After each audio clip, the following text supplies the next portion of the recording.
Менин жашым 60-ка таяды.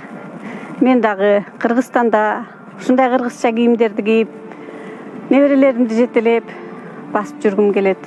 Анын ордуна мен азыр чет мамлекетте идиш жууп жүрөм.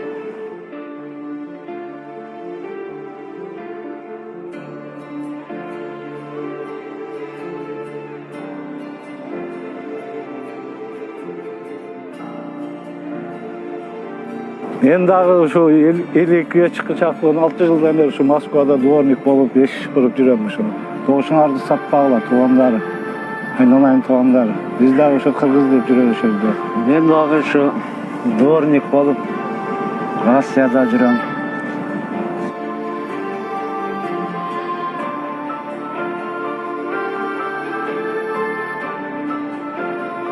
Мен дагы жашым 18-ге толбой ушинтип Россияда дворник болуп иштеп жүрөм.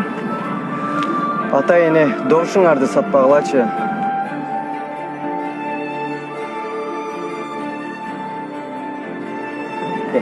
Мен дагы жаш кезимде билим алып турган учурумда ушинтип Москва шаарына келип пол жууп жүрөм. Анткени апам менен атам өз добушун саткан. Апа, ата, добушуңуздарды сатпаңыздарчы.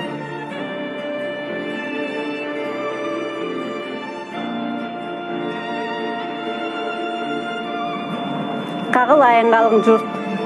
Добушуңуздарды сатпаңыздарчы. Убагында биз добушубузду сатып, биз азыркы муундун алдында күнөөлүү болдук. Биз ушул жаштарды тентиттик.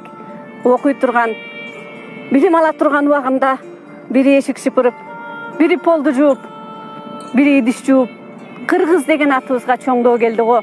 Акча алып добуш сатуу бул арам нерсе. Ошол добушуңарды сатып алган арам, акча калган тамагыңар арам. Арам менен окат берген балдарыңардын келечеги дагы арам. Кагылайындар, добушуңарды сатпагыла.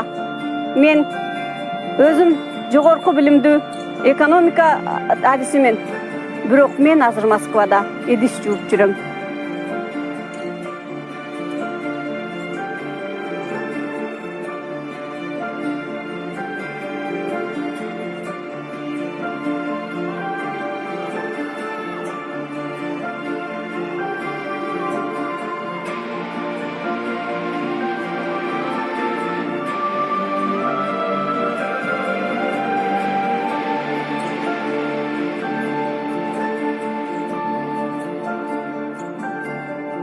В Москве проходит процедура опознания жертв пожара, который произошел этим утром на складе типографии на Алтуфьевском шоссе.